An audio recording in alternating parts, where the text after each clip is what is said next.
Pour réussir un marathon, il faut bien se préparer.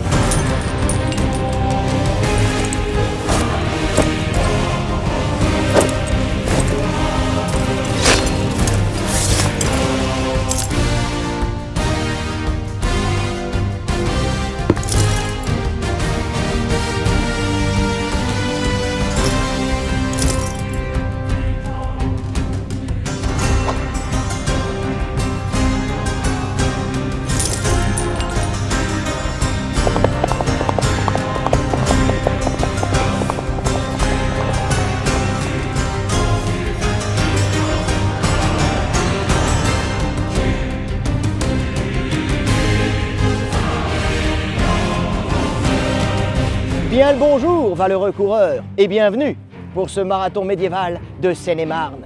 42 km 195 à piétonnailler à travers tout le département, depuis Blandy-les-Tours jusqu'ici à Provins.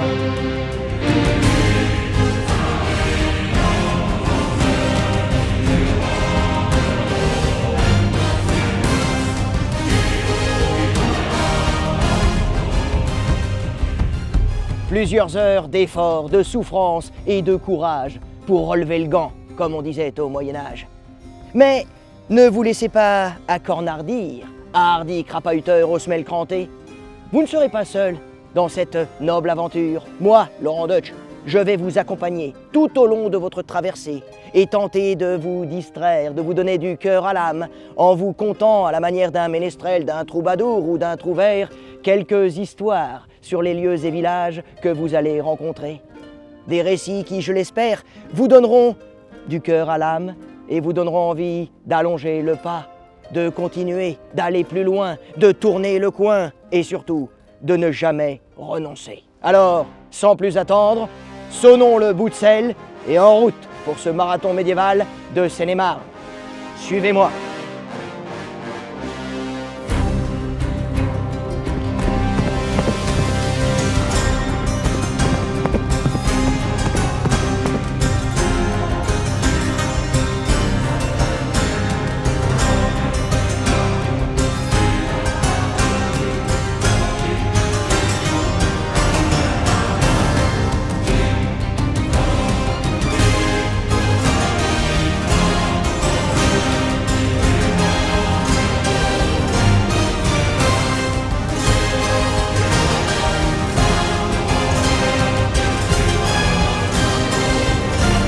D'abord, quand on pense au Moyen-Âge, on pense évidemment au château fort qui manifestait la puissance des grands seigneurs du passé. Et à Blandy-les-Tours, pour le début de votre périple, vous êtes servi avec cette magnifique forteresse du XIIIe siècle, construite pour le vicomte de Melun. Et attention les enfants, le vicomte de Melun, c'était pas de la quiche au Moyen-Âge, c'était le représentant du comte de Melun, qui n'était autre que le roi de France. Sauf que comme le roi de France, il avait un domaine royal à gérer, il ne pouvait pas être tout le temps à Melun. Donc, il a confié son comté à un comte bis, à un bis-comte, à un vicomte, le vicomte de Melun, qui va être une des lignées les plus puissantes de tout le Moyen-Âge. Et quand tu vois la tronche de son château, au vicomte de Melun, tu comprends pourquoi.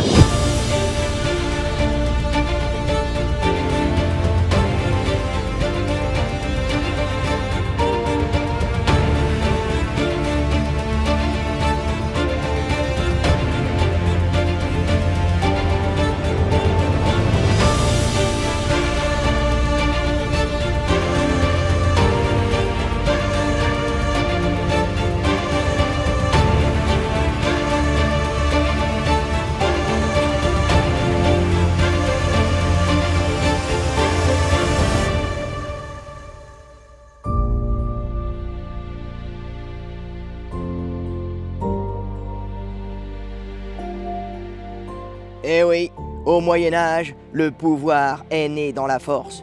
C'était la loi du plus fort, la loi des barons et des chevaliers. Mais ce pouvoir était aussi contrebalancé par un autre pouvoir, supposément diamétralement opposé, celui de l'Église, dont les valeurs cardinales étaient plutôt l'amour, le pardon et la charité. Ainsi, au Moyen-Âge, la Seine-et-Marne, ou plutôt devrais-je dire les provinces de Brie, de Champagne et du Gâtinais, vont se couvrir donc de châteaux forts, mais aussi d'églises. comme ici derrière moi, avec la sublime collégiale Saint-Martin à Champeaux, qui date du XIIe siècle.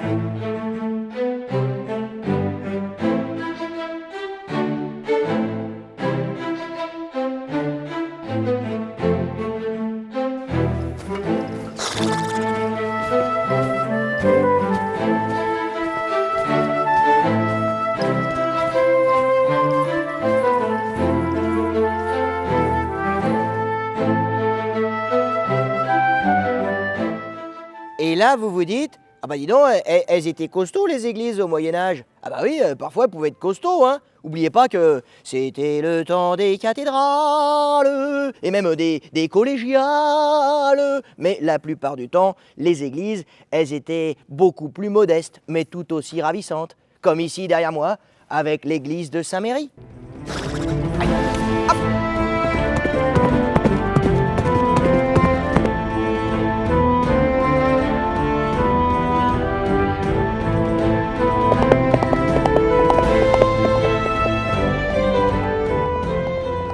Petit intermède technique, pensez à bien vous ravitailler.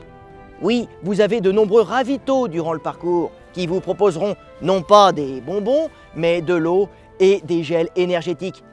Pensez-y.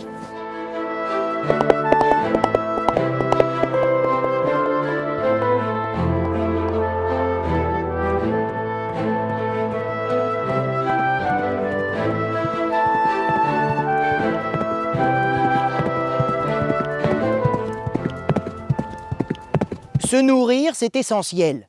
Ça l'était déjà au Moyen-Âge. Il fallait donc protéger les ressources, les récoltes. Et les fermes agricoles pouvaient donc elles aussi ressembler à des châteaux forts.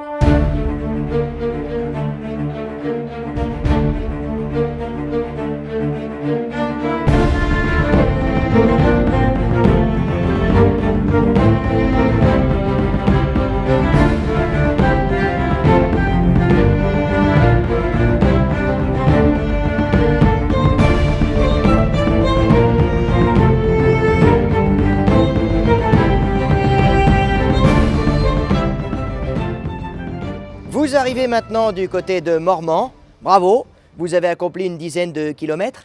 Et il y a une petite pensée quand même pour les marcheurs et les va-nu-pieds du Moyen-Âge qui eux aussi empruntaient ces routes et ces chemins. Seulement eux, ils n'avaient pas Waze pour se repérer. Ils n'avaient pas de carte, il n'y a même pas de panneau de signalisation. Ils s'aidaient avec le clocher des églises, nos marcheurs. Pour les bornes, il faudra attendre plus tard, l'Ancien Régime, l'époque moderne. Regardez celle-là, elle est jolie, hein? Elle date de Louis XV, puis de Louis XVIII, sous la Restauration. La fleur de lys, symbole des rois de France. Ah, j'y vais, c'est vert.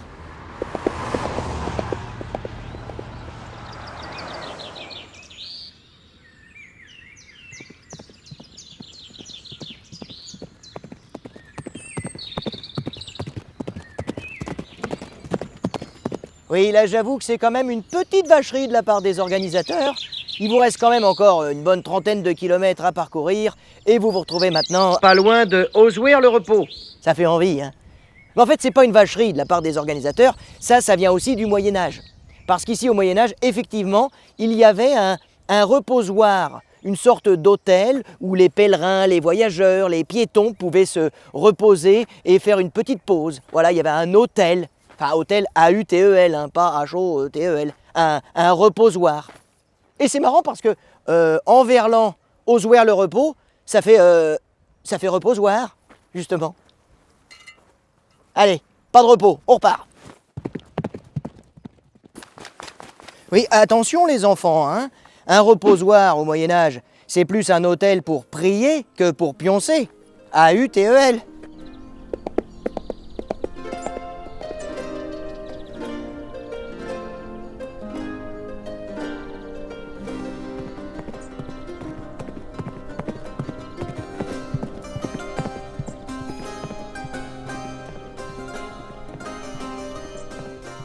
À Grand-Puy, ne manquez pas la ferme Châteaufort, une ferme fortifiée à la Briarde pour protéger les richesses de la Brie, le blé bien évidemment. Regardez-moi ça comme elle est impressionnante, on dirait vraiment un château fort, hein. D'ailleurs, c'était un château ça au Moyen-Âge. Il y a même encore le pigeonnier et même la chapelle castrale à Châteaufort.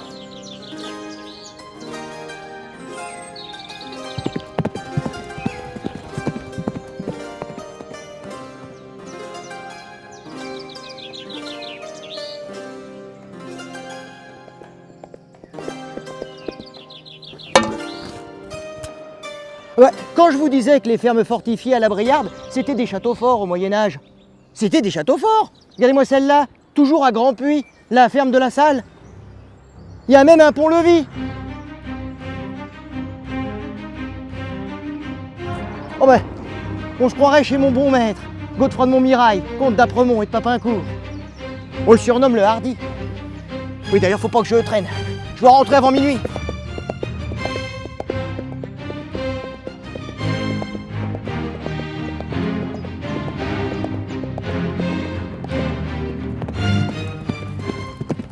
Vous êtes maintenant à la Croix-en-Brie. Alors pourquoi ce nom? Eh ben, je vais vous le dire. D'abord parce que vous êtes dans la Brie, hein, ça vous l'avez remarqué, mais aussi parce que ici, à la Croix-en-Brie, depuis toujours, eh ben, il y avait un carrefour, une croisée de routes, donc une croix. Mais c'est aussi parce qu'au Moyen-Âge, la Croix-en-Brie a appartenu à un des ordres religieux les plus importants de tout le Moyen-Âge, un ordre chevaleresque, non pas l'ordre des Templiers,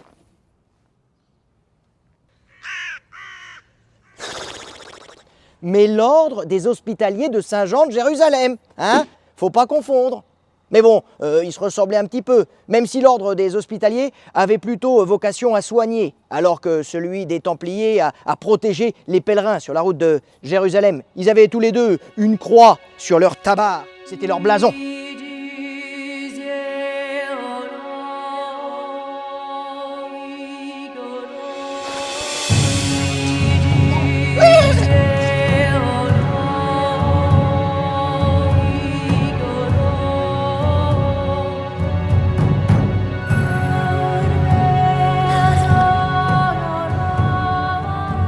Pour de nombreux historiens, le Moyen-Âge serait né d'un effondrement, celui de l'Empire romain d'Occident en 476 après Jésus-Christ. Ainsi donc, le Moyen-Âge serait né d'une petite mort avant une véritable renaissance, la Renaissance, justement, après la guerre de 100 ans. Donc en fait, le Moyen-Âge ne serait qu'une période intermédiaire, tampon, d'où son nom, de Moyen-Âge, entre deux époques glorieuses, symbole de ce déclin antique sur votre parcours. L'ancien amphithéâtre de Château-Bleau, que vous avez ici derrière moi, le long de la voie romaine, et qui ne sera jamais relevé, mais qui servira plutôt de carrière de pierre pour construire, justement, les châteaux forts du Moyen-Âge.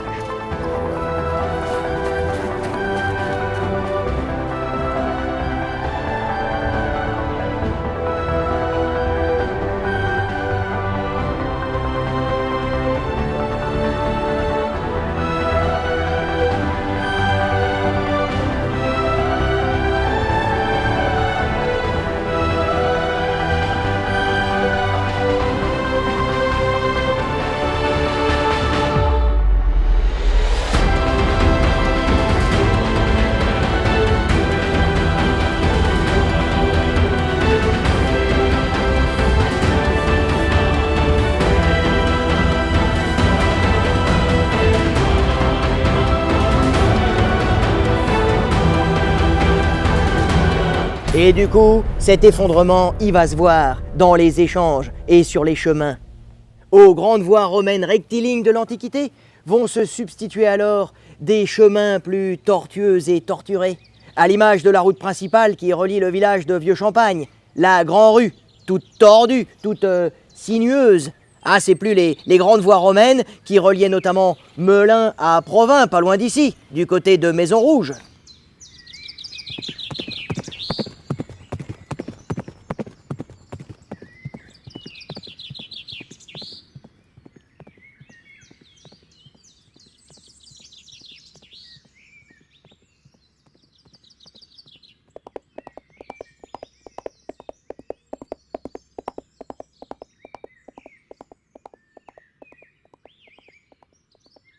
Maintenant, vous qui passez ici, devant la modeste église Sainte-Geneviève de Cucharmois, rappelez-vous la pub Petit Pimousse? Petit, mais costaud. Car cette modeste église du XIIe siècle est donc dédiée à Sainte-Geneviève. Et Sainte-Geneviève, c'est la patronne de la France. Oui, Sainte-Geneviève, c'est elle qui a tenu tête à Attila, le roi des Huns. C'est elle qui a tenu tête à Clovis, le roi des Francs.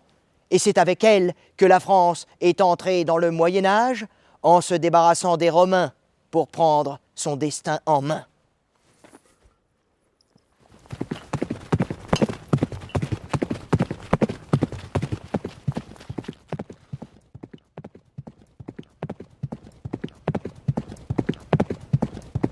À Vulaines-les-Provins, on est justement sur la voie romaine. Une ligne droite qui reliait Melun à Provins. Et d'ailleurs, Vulaines, ça nous vient aussi des Romains. Ça vient de Villa, une ferme agricole construite aux abords de notre voie romaine.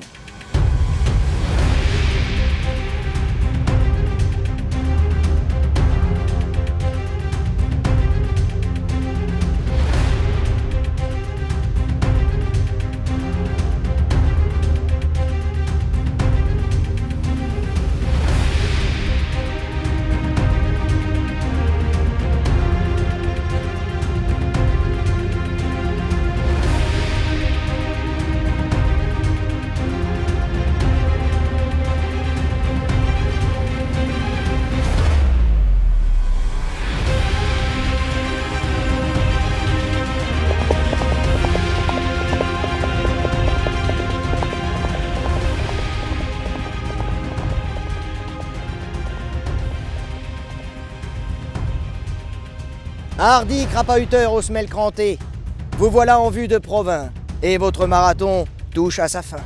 Provins qui était déjà le but ultime des crapahuteurs du Moyen-Âge, des voyageurs, mais aussi des marchands qui venaient participer ici aux célèbres foires de Champagne. Et attention les enfants, les foires de Champagne, c'était pas de la quiche au Moyen-Âge, c'était le carrefour économique et commercial de l'Europe, c'était Wall Street, c'était là notamment qu'on fixait le prix du blé. Et oui, on est dans la brie ici. Et comme vous l'avez remarqué pendant votre marathon, du blé, il y en a partout autour de Provins. Voilà pourquoi le magnifique donjon de Provins que vous avez ici derrière moi, Provins qui fut pour un temps la capitale des comtes de Champagne, était certainement le plus beau de tout le royaume. Ce donjon, on l'appelait la tour de César. Mais aujourd'hui, mes seigneurs, les Césars, les victorieux, c'est vous. Vous qui avez participé et accompli ce marathon médiéval, cette grande odyssée. Alors, grâce vous en soit rendue, hardi piétonnaille.